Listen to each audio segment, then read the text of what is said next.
Assalamualaikum warahmatullahi wabarakatuh.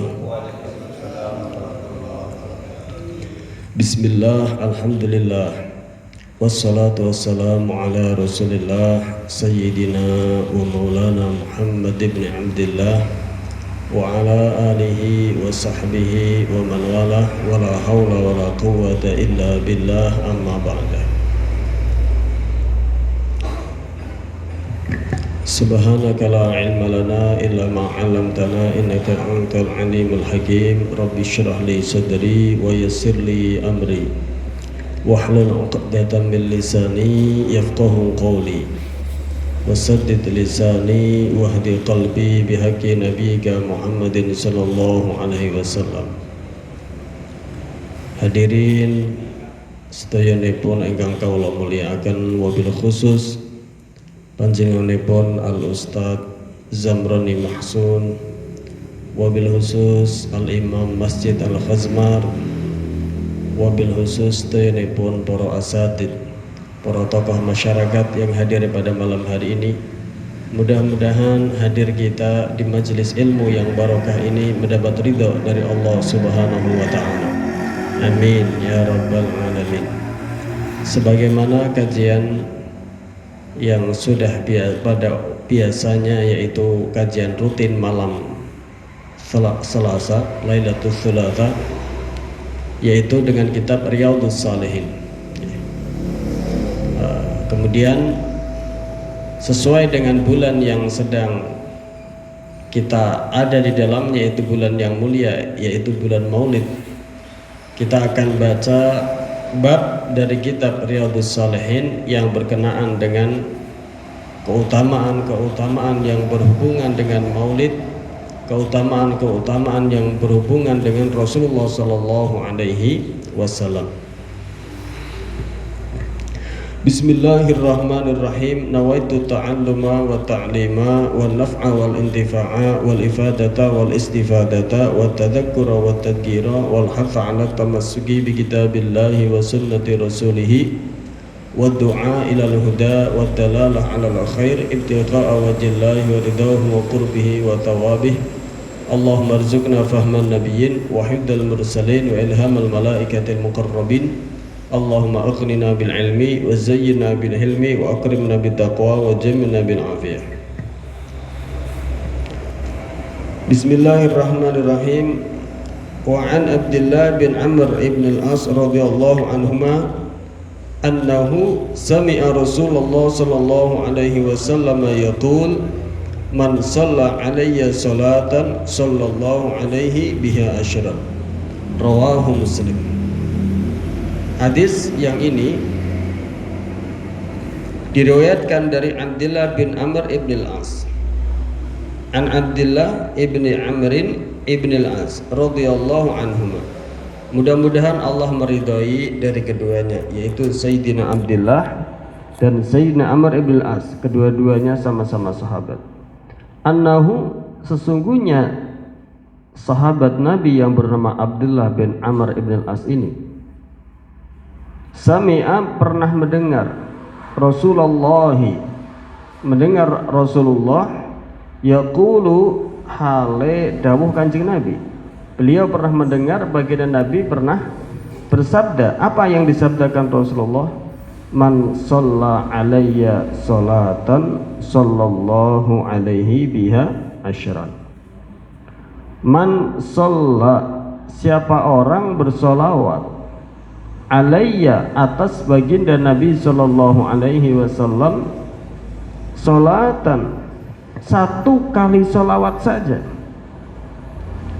shalla, maka akan bersolawat Allahu, Gusti Allah, alaihi, atas orang tersebut, biha, sebab satu solawat kepada baginda Nabi tadi, asyron, ing 10 solawat. Di sini hadis menerangkan Rasulullah bersabda dalam hadis ini, siapa orangnya bersolawat kepada Rasulullah satu kali saja bersolawat, maka Allah akan bersolawat kepada orang tersebut sebab satu solawat yang dia panjatkan asyron 10 solawat. Allahumma sholli ala Muhammad, shollu ala Muhammad. Ya. Jadi solawat dari kita satu akan dibalas oleh Allah untuk kita 10. Kalau Allah malaikat bersolawat kepada baginda Nabi, kita semua tahu di dalam Al-Quran langsung dinas, innallaha wa malaikatahu yusholluna 'alan nabi. Sesungguhnya Allah dan para malaikatnya itu bersolawat kepada baginda Nabi. Lalu bagaimana agar kita juga dapat solawat dari Allah Subhanahu wa ta'ala? Baginda Nabi rupanya sangat penuh rahmat, sangat penuh kasih sayang kepada umatnya. Makanya tidak salah dalam sebuah ayat dikatakan wa ma arsalnaka illa rahmatan lil alamin. Tidak aku mengutus engkau wahai Muhammad kecuali sebagai rahmat seluruh alam. Jadi kalau solawatnya Allah kepada Rasulullah kita semua tahu ada di Al-Quran. Solawatnya malaikat kepada Rasulullah kita semua lihat ada di dalam Al-Quran. Tapi Rasulullah ingat sama umatnya, bagaimana agar umatku juga mendapat solawat dari Allah Subhanahu wa ta'ala. Bersabda Rasulullah, man sholla alayya sholatan sallallahu alaihi biha asyran. Luar biasa betul umatnya Rasulullah sallallahu alaihi wasallam. Ini istimewa sekali, umat akhir zaman, tetapi istimewanya mengalahkan semuanya daripada umat-umat sebelumnya. Ya, jadi dipikirnya Allah hanya akan memberikan sholawat kepada Rasulullah. Enggak, Rasulullah memberikan solusi agar umatku satu persatu mendapatkan ribuan sholawat daripada Allah Subhanahu wa ta'ala, yaitu siapa orang bersolawat kepada Rasulullah satu kali, maka Allah akan membalas solawat sebab satu solawat tadi, sebab mulianya baginda Nabi tadi 10 solawat. Al-Imam Al-Habib Abdullah bin Alawi Al-Haddad di dalam kitab An-Nasaih Ad-Diniyah pernah mengatakan, seandainya seorang hamba seumur hidupnya satu kali saja mendapat sholawat dari Allah, lakafahu, sudah cukup untuk orang tersebut. Seandainya seorang hamba seumur hidupnya, dalam seumur hidupnya hanya mendapat satu sholawat mawon dari Allah Subhanahu wa ta'ala, lakafahu, maka itu sudah cukup untuk orang tersebut. Apalagi sholawat satu Allah berikan 10. Berarti kalau satu itu baru satu. Pripun kalau 10 sholawat, kalau 100 sholawat, kalau 1000 sholawat. Sallu ala Muhammad. Ya, luar biasa betul, luar biasa umatnya Rasulullah. Nah, kitanya aja yang kurang intibah, kurang menyadari, ya. Luar biasa sekali sayangnya Rasulullah kepada hambanya, kepada umatnya.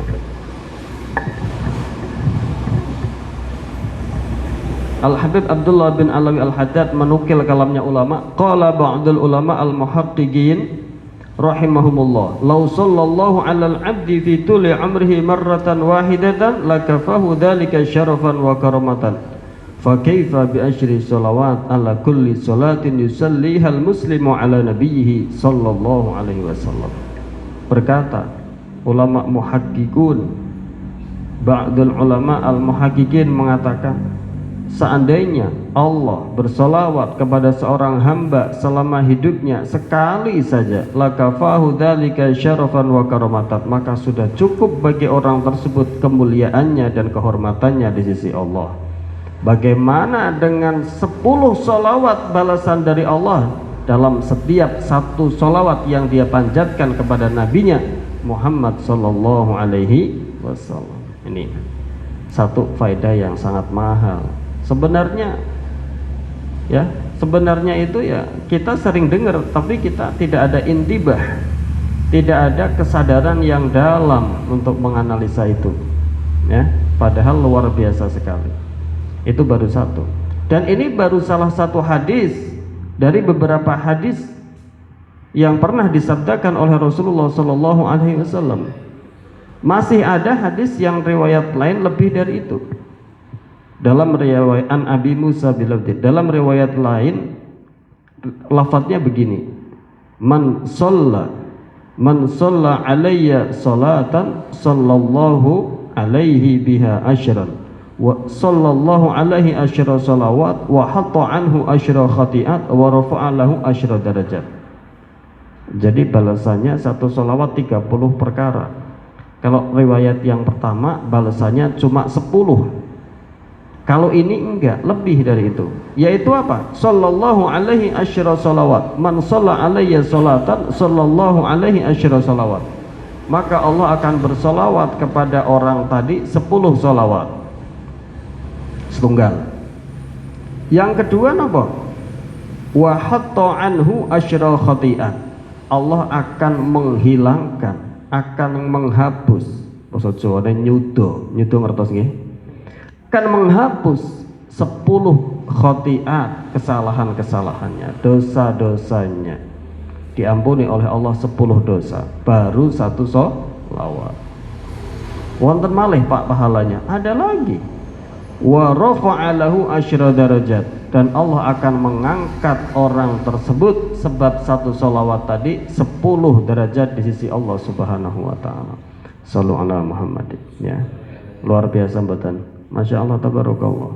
Satu sholawat balasannya 10 sholawat dari Allah, 10 hapusan atas dosa-dosanya, 10 diangkat derajatnya oleh Allah Subhanahu wa taala. Itu baru satu. Kalau 10 sholawat berarti 100 balasannya sudah. Kali 3 300. Nggih. Kalau 1000 sholawat, kalau 100 sholawat 1000 balasannya, kali 3 3000. 1000 sholawat dari Allah, 1000 dihapus kejelekannya, 1000 diangkat derajatnya. Itu sholawat berapa? 100. Sholawat 100 itu butuh waktu berapa menit para rawuh? Enggak lama. Allahumma sholli ala sayyidina Muhammad wa alihi wasallim. Sallallahu. Apalagi pakai sholawat Jibril. Sallallahu ala Muhammad, sallallahu ala Muhammad, sallallahu ala Muhammad. 5 menit 1000. Ya kan ya? 5 menit dapat berapa? 1000 kali berapa tadi? Kali 30. Berarti berapa? 1000 Allah akan bersolawat kepadanya kali 10 kali lipat, 10.000. Akan dihapus 10 kejelekannya, berarti kali 10 lagi berapa? 10.000 kejelekannya dihapus, dan 10 derajatnya, 10.000 pula derajatnya diangkat di sisi Allah Subhanahu wa ta'ala. Ini mumpung di bulan yang mulia, mari kita perbanyak sholawat kita kepada Rasulullah Sallallahu Alaihi Wasallam. Okay? Jadi sudah tahu sekarang ya. Sebenarnya kita itu sering dengar, akan tetapi intibah, kesadaran, analisa yang tajam dalam pikiran kita itu seperti terganggu, ya. Ya wajarlah ya, manusia itu punya 2 perkara yang sangat memusuhinya, yaitu syaitan dan hawa nafsunya. Nah, kalau sudah seperti itu kan kita memang dijauhkan dari perkara yang mendekatkan diri kita kepada Allah Subhanahu wa taala. Diganggu terus. Jadi ada aja yang bikin lupa. Nah, kalau ngaji seperti ini, jadi kita bisa menganalisinya dengan dalam. Sehingga ketika kita bersolawat itu benar-benar ada penghayatan. Allahumma sholli ala sayyidina Muhammad wa ala ali sayyidina Muhammad. Benar-benar ada penghayatan. Enggak usah ngebut, enggak apa-apa kalau kita mau ada penghayatan. Ngebut ya monggo, nggak ngebut ya juga nggak apa-apa, silahkan aja ya. Yang penting sholawat kepada Rasulullah Sallallahu Alaihi Wasallam. Mau sholawatnya di lagu-lagu dibikin qasidah monggo, mau sholawatnya pakai sholawat yang normal biasa nggak di lagu-lagu silahkan ya. Mau berjamaah silahkan, mau tidak berjamaah silahkan. Yang penting perbanyaklah sholawat kepada Rasulullah Sallallahu Alaihi Wasallam. Niku hadis yang pertama. Hadis salajengipun. Wa an Ibnu Mas'ud radhiyallahu anhu anna Rasulullah sallallahu alaihi wasallam qala aulan nasi bi yaumal qiyamati aktaruhum alayya salatan. Okay. Hadis yang selanjutnya yaitu hadis yang diriwayatkan dari salah seorang sahabat yang bernama Abdullah bin Mas'ud. Sahabat Abdullah bin Mas'ud meriwayatkan sebuah hadis radhiyallahu anhu, mudah-mudahan Allah meridainya. Meriwayatkan hadis pripun? Anna Rasulullah sak temenikan Rasulullah sallallahu alaihi wasallam niku qala dawuh Kanjeng Nabi, berkata baginda Nabi, apa kata beliau? Aulan nasi bi yaumal qiyamati aktaruhum alayya salatan, utawi paling utama-utamane menungso bi di hadapanku kelawan ingsun bagiku yaumal qiyamati ing dalam dino kiamat aktaruhum yaitu paling banyak-banyaknya manusia alayya atasku Rasulullah salatan apanya bersolawatnya, paling utamanya manusia bagi Rasulullah pada hari kiamat adalah yang paling banyak membaca solawatnya kepada Rasulullah. Allahumma sholli ala Muhammadin. Jadi kita semua, mau yang kaya, mau yang miskin, mau yang alim, mau yang gak alim, mau yang ustadz, mau yang gak ustadz, mau yang pejabat, mau yang santri, mau yang rakyat, semuanya bisa punya pintu. Silahkan kalau ingin menjadi orang yang paling terutama di hadapan Rasulullah SAW pada hari kiamat nanti. Kita punya, ya, kita semuanya punya kesempatan yang sama. Tinggal kemampuan kita, niat kita, istiqomah kita bisa nggak memanfaatkan itu. Orang yang paling utama di sisi Rasulullah nanti pada hari kiamat adalah orang yang paling banyak membaca sholawatnya kepada Rasulullah Sallallahu Alaihi Wasallam. Niki hadis yang berikutnya, guys. Yaumal qiyamati, ya. Aula dalam arti apa? Akhassu ummati bi wa aqrabuhum minni wa ahaqquhum bi syafaati.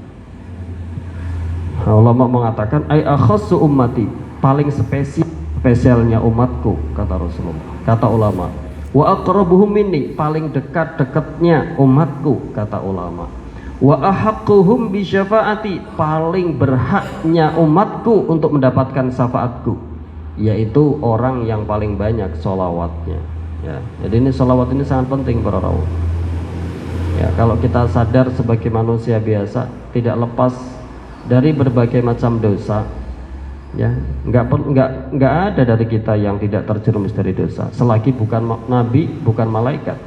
Karena sudah digambarkan, Rasulullah pernah mengatakan kullu bani adam khata'un wa khairul khata'in at-tawwabun.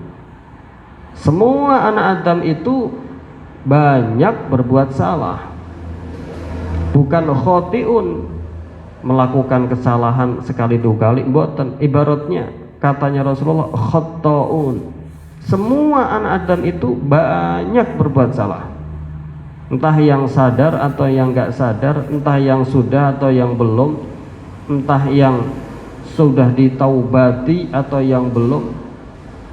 Khata'un, semuanya penuh berbuat salah. Tapi kata Rasulullah wa khairul khata'in at-tawwabun, tapi sebaik-baik orang yang banyak berbuat salah itu orang yang selalu at-tawwabun, banyak taubatnya. Pak Ustadz sudah melakukan dosa, udah taubat, ngulangi lagi Pak Ustadz, taubat lagi. Udah taubat, jatuh ke maksiat itu lagi Pak Ustadz, taubat lagi, ya. Jadi jangan berhenti, terus lawan terus hawa nafsu, ya. Nah, itu cara-caranya. Jadi syaratnya kalau dosa-dosa itu dosa kecil, itu ada mukaffirat, perkara yang menghapusnya, yaitu seperti istighfar, seperti sholat, ya, dari sholat duhur sampai ke sholat asar, dari sholat asar sampai ke sholat maghrib, mukaffirat, penghapus daripada dosa-dosa kecil. Dari Jumat ke Jumat banyak sekali. Wudhu juga bisa menjadi mukaffirat, sebagaimana diterangkan di dalam beberapa hadis. Akan tetapi kalau dosa itu dosa besar, ulama mengatakan ada tata caranya bertaubat kalau dosa itu dosa besar, ya. Nah, di antaranya ada syaratnya. Yang pertama harus ada an-nadmu, ada penyesalan atas dosa tersebut. Ya, orang pernah melakukan perbuatan dosa, mencuri atau apa, membunuh, wal iyadzubillah min dzalik. Syarat taubatnya diterima oleh Allah, satu, harus menyesal. Ya. Ya Allah, menyesal karena dosa dia bermaksiat kepada Allah, bukan karena yang lain. Gara-gara melakukan maksiat, korupsi, ketangkep, akhirnya masuk penjara, menyesal karena masuk penjaranya. Ini namanya lain lagi, ya. Gara-gara punya dosa yang besar, usahanya bangkrut, menyesal karena bangkrutnya, lain lagi, ya. Menyesalnya karena dosanya, entah sudah ditegur sama Allah ataupun belum, menyesal. Ya Allah, saya jatuh ke dalam dosa. Yang pertama namanya apa? An-nadbu. Yang kedua al-iqla' anid-dzunub. Sudah benar-benar melepaskan diri dari dosa yang bersangkutan. Benar-benar total, sudah tidak lagi. Punya dosa apa? Mencuri. Sudah tidak pernah mencuri lagi. Punya dosa apa? Mendolimi orang lain. Sudah tidak pernah mendolimi lagi. Punya dosa apa? Banyak macam-macamnya dosa. Syarat yang kedua al-iqla' anid-dzunub, sudah tidak pernah melakukannya lagi. Sudah benar-benar total, ya. Salam, sudah. Goodbye, sudah nggak pernah dilakukan lagi. Itu namanya al-iqla', melepaskan diri, mencopot diri, tidak melakukan dosa tersebut. Yang ketiga al-azmu alla ya'ud. Ada tekad yang kuat di dalam hati untuk tidak diulangi lagi. Ada niat di dalam hati untuk tidak mengulangi dosa tersebut. Pak Ustadz, saya sudah tobat. Ya, sudah tobat.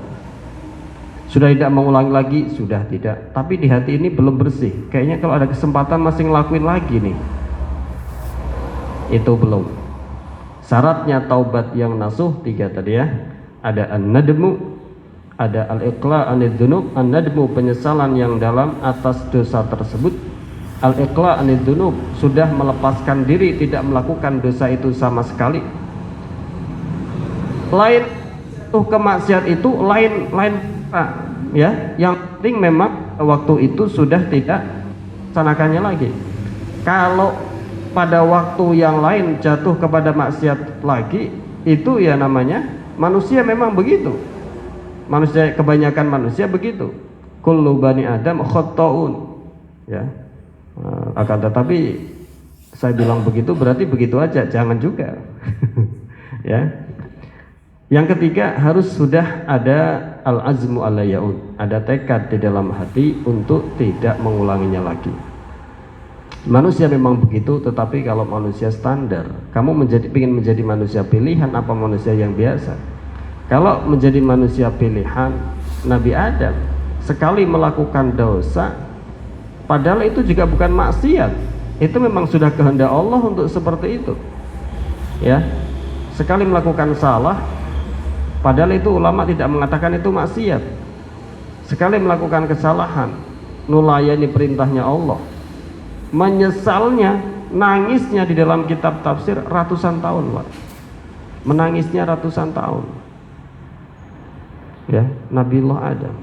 Sampai di dalam hadis syafa'ah udma, begitu di yaumil qiyamah, umat dari seluruh alam, dari semua umat yang dulu, yang tengah-tengah sampai umatnya Rasulullah, mendatangi nabi satu persatu.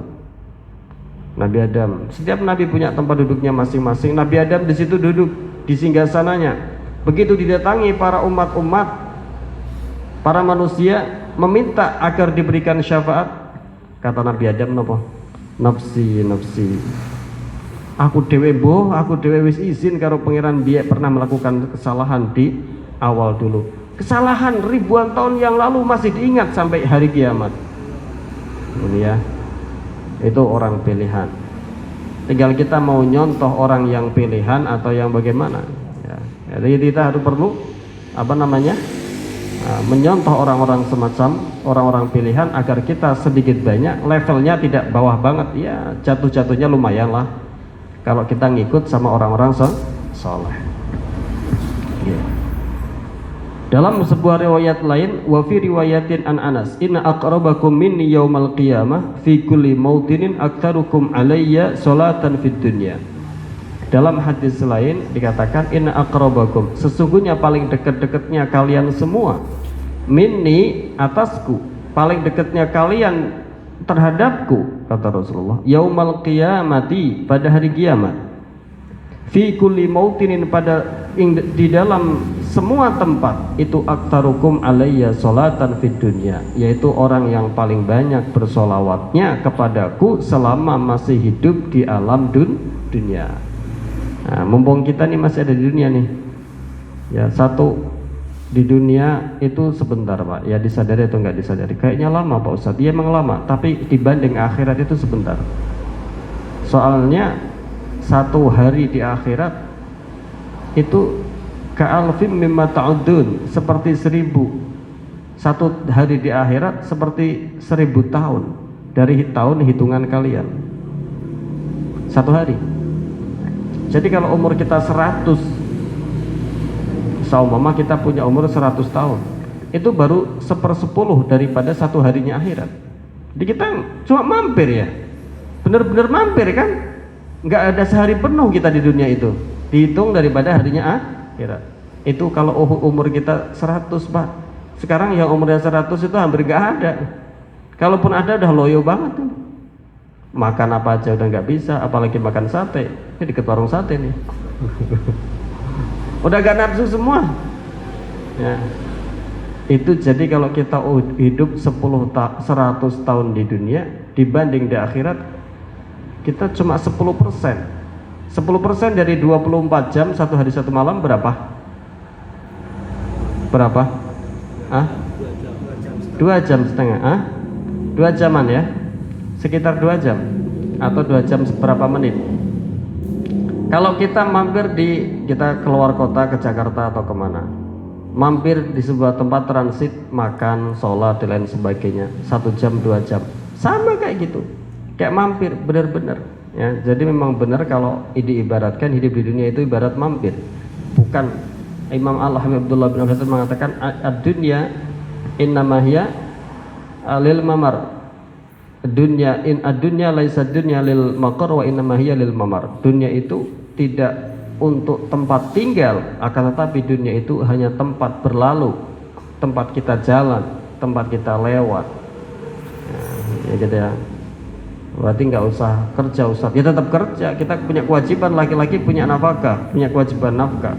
Kita mencari ibadah, mencari mencari ma'isyah, penghidupan untuk bekal ibadah. Karena kalau kita hidup di dunia, tentu kita harus menerima segala macam aturan konsekuensi yang ditetapkan oleh Allah. Di dunia itu apa? Butuh makan, butuh tidur, butuh kerja. Itu hidup di dunia, ya kan? Berarti kita juga punya bekal pencarian, bekal yang digunakan untuk hidup di dunia. Yang di dunia itu adalah untuk mazra'ah, menanam, yang tanaman-tanaman tersebut akan dipanen ketika di hari akhir atau di akhirat. Ngoten nggih? Ya. Banyak atau sedikit uang yang kita miliki, kalau memang diniatkan untuk sebagai bekal berbagai macam bentuk ibadah, maka harta benda tersebut akan bernilai ibadah atau bernilai akhirat. Gitu ya. Al-Habib Salim bin Abdullah bin Marsyad yang pernah mengatakan, harta itu bisa menjadi madmum. Harta yang madmum diantaranya dicari dengan cara yang tidak halal, kemudian ditasarufkan pada tempat yang tidak halal, maka harta tersebut harta yang tercela. Ada pula harta tercela yang nomor 2, itu paling tercela tadi, dicari dengan cara yang halal tetapi ditasarufkan pada tempat yang tidak halal, itu juga tercela. Ada pula harta yang dicari dengan cara yang tidak halal tetapi ditasarufkan pada tempat halal, itu juga tercela. Opo? Kerjaannya tidak halal. Contoh nih, apa yang tidak halal? Judi, nyopet, ngepet, ya, pokoknya enggak halal. Nyutil, segala macam. Tapi begitu dapat uang banyak buat bangun masjid. Ini gimana ini? Harta yang tercela apa bukan tercela? Tercela apa? Mencarinya dengan cara tidak baik, kemudian ditasarufkan pada tempat yang baik, itu juga tercela. Nomor 4 yang paling utama, yang tergolong harta baik, yaitu mencarinya dengan cara yang halal, ditasarufkan pada tempat yang halal. Itulah harta yang tidak tercela. Karena dunia itu semuanya mal'un, ad-dunya mal'unun. Semua dunia itu mal'un. Nah, akan tetapi ada pengecualiannya, sebagaimana dalam sebuah hadis yang pada babnya. Ya, lanjut pada bab yang ini. Jadi di sini hadis yang selanjutnya mengatakan orang yang paling dekat kedudukannya di sisi Rasulullah nanti pada hari kiamat adalah orang yang paling banyak membaca sholawat selama hidupnya di dunia. Shallu ala Muhammadin. Allahumma salli wa sallim wa barik alaihi. Wa an Aus ibni Aus radhiyallahu anhu qala Rasulullah sallallahu alaihi wasallam, inna min afdali ayyamikum yaumal jum'ah fa'atiru alayya minas sholah fihi fa inna sholatakum ma'rudatun alayya. Qalu ya Rasulullah wa kaifa tu'radu sholatuna alayka wa qad haramta? Qala yaqul balaita. Qala innallaha harrama 'alal ardi adzatal anbiya. Ya, para rawuh ingkang kawula muliakan. Hadis selanjutnya mengatakan, hadis diriwayatkan daripada sahabat Aus ibni Aus radhiyallahu anhu. Mudah-mudahan Allah meridainya. Bersabda Rasulullah sallallahu alaihi wasallam, inna amin afdali ayyamikum yaumal jum'ah. Inna min afdali ayyamikum yaumal jum'ati. Sesungguhnya sebagian atau di antara paling utamanya hari kalian adalah hari Jumat. Jadi hari Jumat itu disebut Sayyidul Ayyam, ya. Bukan hari Sabtu, bukan juga hari Minggu. Tapi kalau orang muslimin, orang mukminin itu hari Jumat. Hari yang paling utama dalam seminggu bagi orang mukmin adalah hari Jumat, ya. Hatta kiamat nanti akan datang pada hari Jumat. Hari Jumat adalah hari yang paling utama. Ya, dalam arti dalam seminggu hari yang paling utama adalah hari Jumat, ya. Kalau dalam satu tahun hari yang paling utama adalah hari Arafah. Dalam satu tahun. Ini referensi yang kitab Syarah Riyadhus Shalihin, ya, Dalilul Falihin. Syarihnya mengatakan kalau dari segi satu tahun, hari yang paling utama dalam satu tahun adalah hari Arafah, ya, Sayyidul Ayyam. Kalau dalam hitung dari satu minggu, maka hari yang paling utama adalah hari Jumat. Kalau dihitung dari bulan, maka bulan yang paling utama adalah bulan Ramadan. Hari-harinya bulan Ramadan dihitung pandang dari segi bulan. Oke, jadi tergantung kita menghitungnya. Menilainya dari satu minggu, ya hari yang paling utama dari Jumat.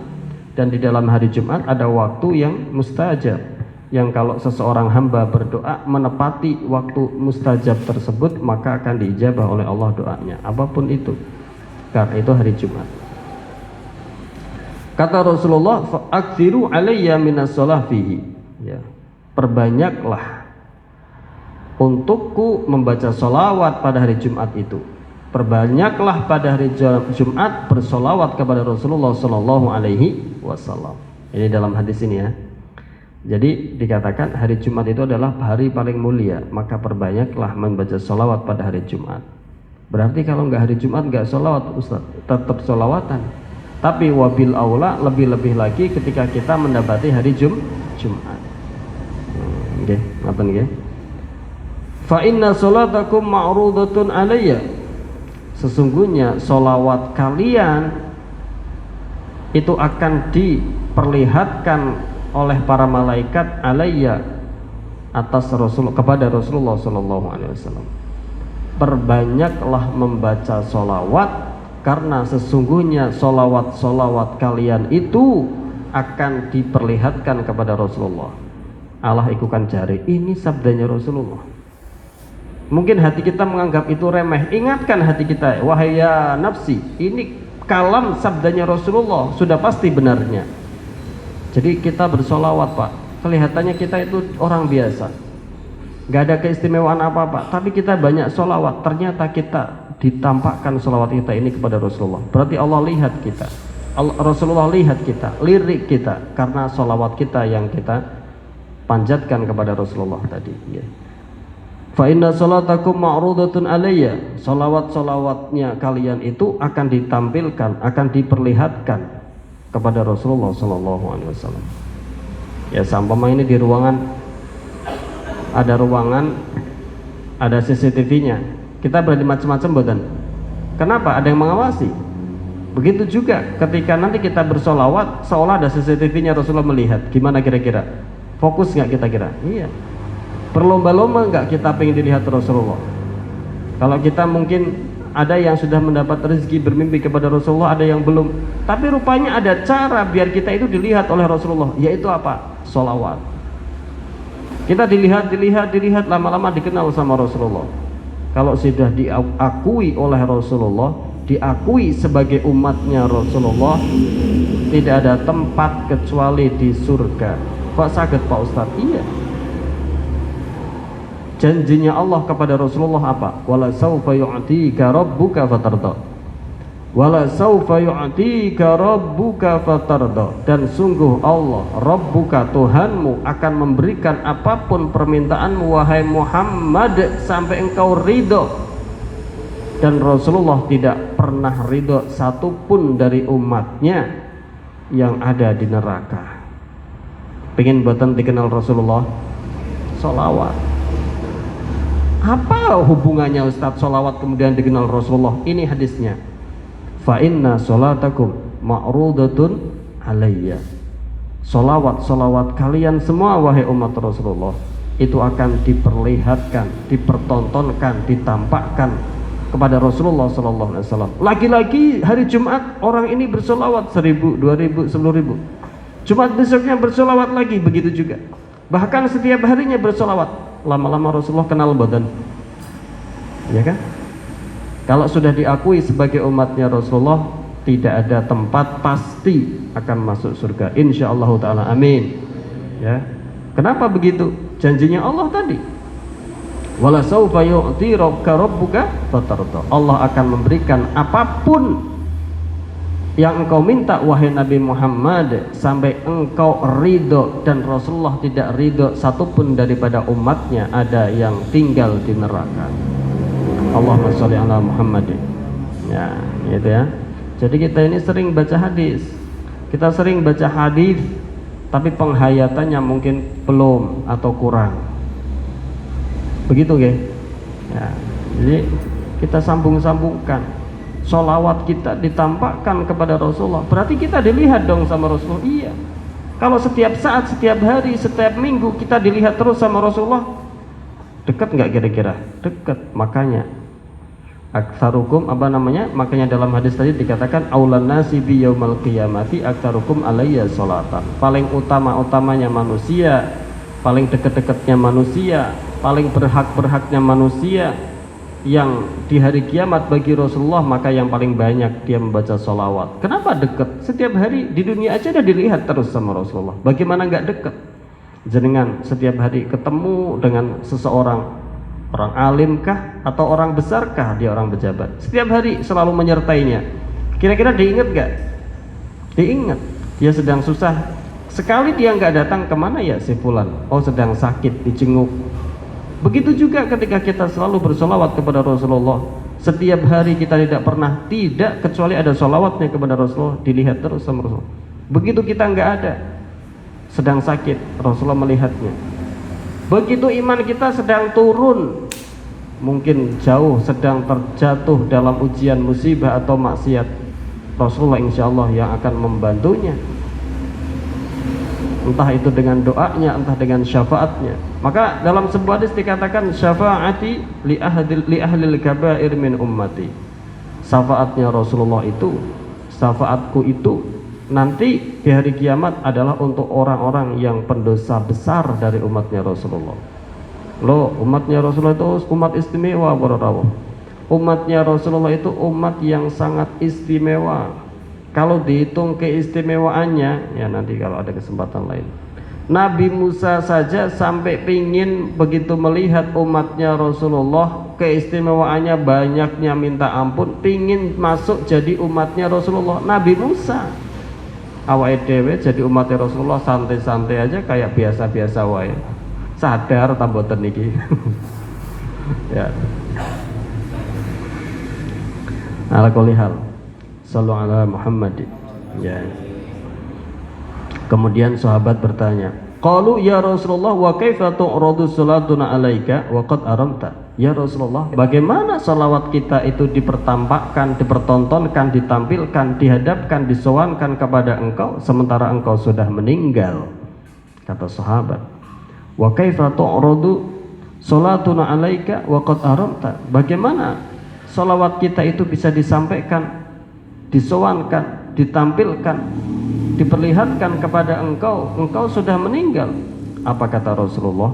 Qala yaqulu, kemudian qala berkata Rasulullah, innallaha harrama 'alal ardi ajzatal anbiya. Sesungguhnya Allah itu mengharamkan atas bumi ini jasad-jasadnya para nabi. Jadi jasadnya nabi itu tidak termakan oleh bumi. Ada banyak orang-orang yang jasadnya tidak termakan oleh nabi, di antaranya para anbiya, di antaranya orang-orang yang hafal Quran, ya. Dan masih banyak lagi orang-orang wali-wali kekasihnya Allah. Masih banyak lagi orang-orang solih yang jasadnya tidak dimakan oleh bumi. Nah, ini jawabnya Rasulullah, innallaha harrama 'alal ardi ajzatal anbiya, ya. Nabi yang manapun. Karena itulah la tukrahu as-shalah fi maqabiril anbiya. Karena jasadnya anbiya itu tidak rusak,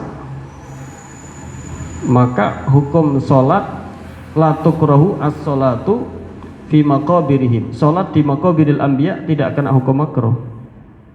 Ya, bukan berarti saya menyuruh sholat di situ, enggak. Kalau dalam keadaan tertentu jatah sholatnya gak ono soft, ternyata dengan makbaroh anbiya enggak makruh. Jadi begini, dalam fikih itu ada hukum makruhatus sholat, yaitu muhadatun najasah, mensejajari, cara Jawane nganceri. Sholat tapi bersejajaran dengan najis itu kena hukum makruh. Contoh, ini seumpama belakang sini atas sana hamam, bawahnya masjid. Enggak tahu susunannya berantakan begitu. Ini ada pipa gede di sini. Pas sholatnya bersejajaran dengan pipa yang pembuangan tadi, berarti kita sholat bersejajaran dengan najis. Sah kan? Sah karena nggak nempel, nggak terkena, tapi makruh. Contoh lagi, kuburan yang biasa. Suatu ketika dalam keadaan sempit sekali harus sholat di atas kuburan karena soft nggak muat semua. Gelar sajadah, sholat di atasnya. Kalau nggak gelar sajadah nggak sah sholatnya. Kalau kuburannya udah pernah digali karena tanahnya najis. Kalau kuburan yang sudah pernah digali tanahnya najis. Kalau kuburan yang belum digali tanahnya nggak najis. Ustadz kan kena hujan berkali-kali, kenapa nggak suci? Enggak, karena ainun najasah nggak bisa disucikan. Kahanane najis tidak bisa disucikan. Contoh, ada kambing mati, setelah berbulan-bulan tinggal tulang-tulangnya, namanya tulang najis, ya kan? Dicuci pakai air banyak banget, digerojok, dirinsut segala macam, disabun sampai wangi. Suci apa najis?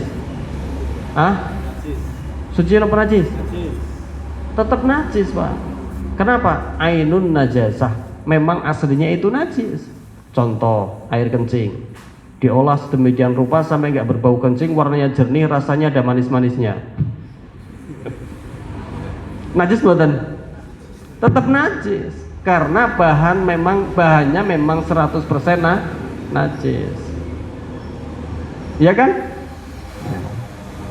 Begitu juga tanah kuburan. Jadi ketika sudah digali, tanahnya itu najis walaupun kena hujan, nggak suci. Kenapa? Karena itu bercampur dengan nanah, dengan kotoran yang sudah kemudian menjadi satu dengan tanah tadi. Akhirnya tidak bisa disucikan lagi. Makanya sholat di situ kalau nggak pakai sejadah, ya nggak boleh, nggak sah sholatnya. Kalau pernah digali sudah kuburannya, kalau belum nggak apa-apa, nggak makruh.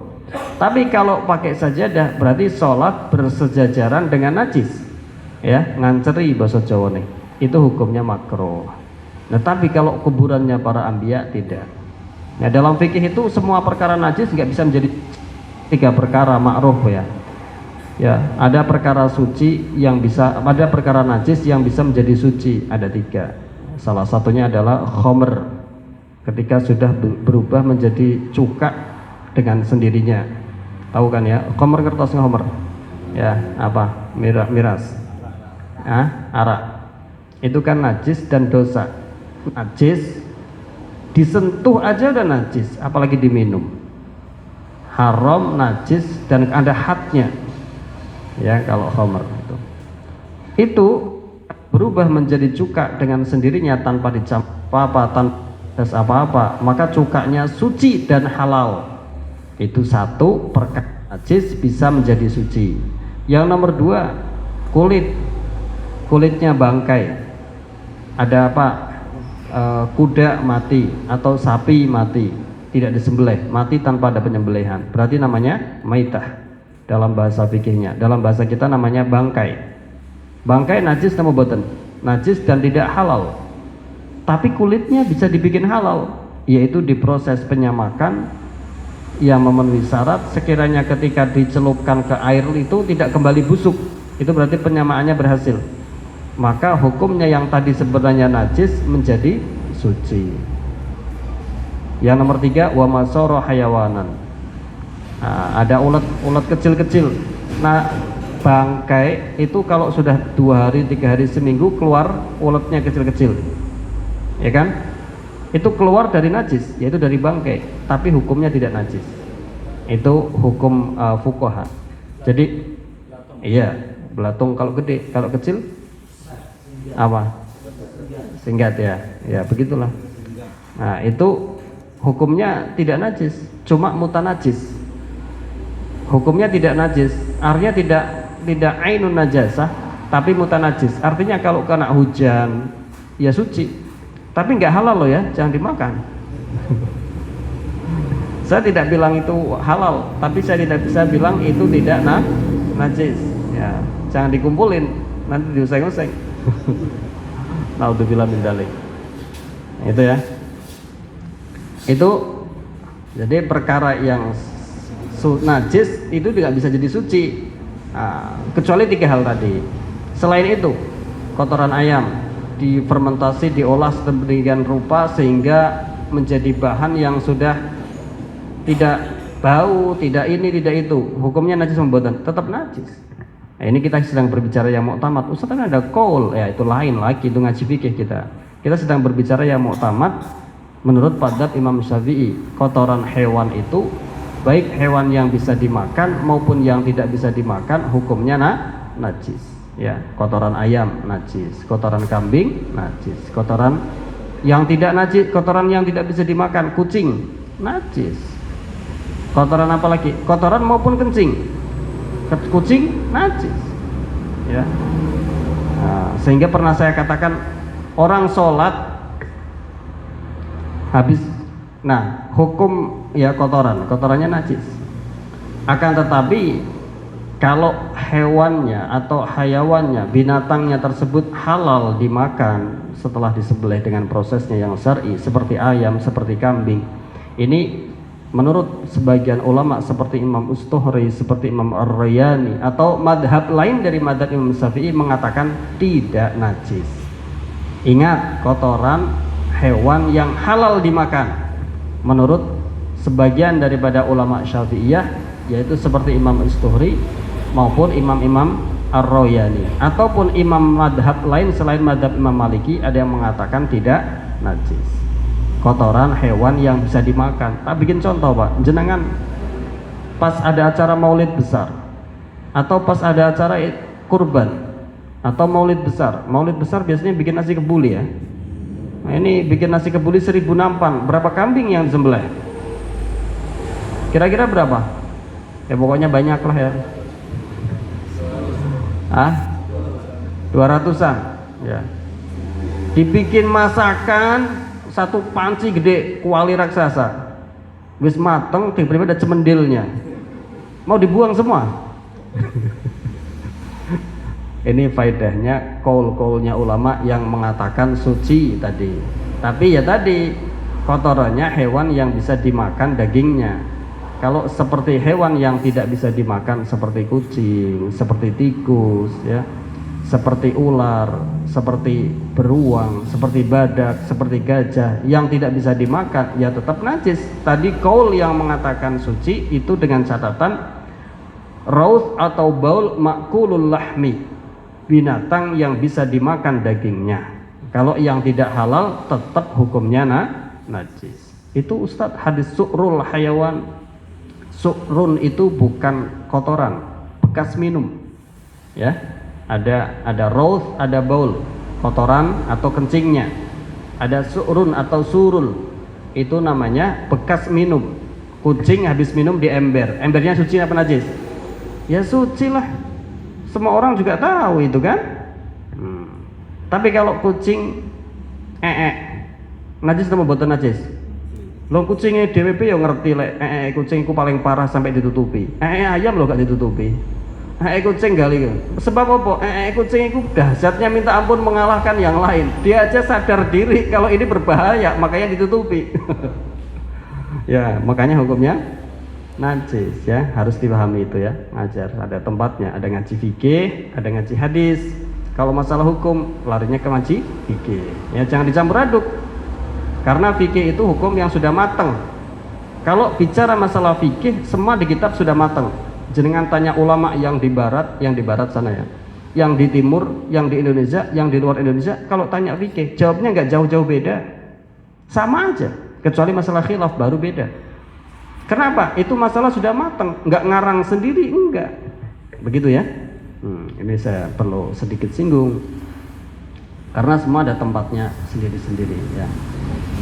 Terus Rasulullah mengatakan innallaha harrama 'alal ardi ajzatal anbiya. Karena sesungguhnya Allah itu mengharamkan atas ardi, atas bumi ini ajzatal anbiya, jasadnya para nabi, sehingga tetap tidak mengalami kerusakan. Kalau tidak mengalami kerusakan berarti tetap dihukumi suci, sholat di atasnya tidak makruh. Sholat bersebelahan tidak makruh walaupun bersebelahan dengan maqabirul anbiya, kuburan-kuburan para nabi. Dari segi hukum bersejajaran dengan najis tadi. Jangan dibenturkan. Nanti ada hadis lain lagi ya. Nanti akan pada tempatnya. Seperti apa namanya? Yang apa namanya? Intinya ini sedang membahas sholat bersejajaran dengan najis ya. Tidak sedang membahas dari sudut pandang lain seperti sholat di kubur atau itu lain lagi. Nanti kita sedang membahas dari segi sholat bersejajaran dengan najis ya, kayak gitu. Rawa meriwayatkan ini hadis ya Abu Dawud, Imam Abu Dawud bi isnadin hasanin, dengan sanad yang bagus. Okay.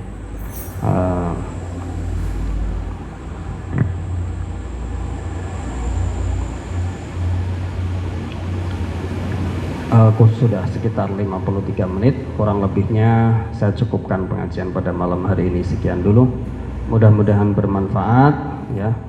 Mohon maaf apabila ada kata-kata yang kurang sopan atau ada sabqul lisan. Dari Al-Fakir mohon maaf yang sebesar-besarnya. Bismillahirrahmanirrahim. Rabbana anfa'na bima 'allamtana rabbi alimna alladhi yanfa'una rabbi faqihna wa faqih lana wa qarabatilana fi dinina ma ahlil qudri unta wa dzakar. Allahumma hdina bihudak wa ij'alna mimman yusari'u fi ridhak wa la tuwallina waliyan siwak wa la taj'alna mimman khalafa amraka wa asaq. Wasbunallahu wa ni'mal wakil, ni'mal maula wa ni'man nasir, wa la haula wa la quwata illa billahil aliyil azim. Walhamdulillahi rabbil alamin wa la minkum. Wassalamu alaikum warahmatullahi wabarakatuh.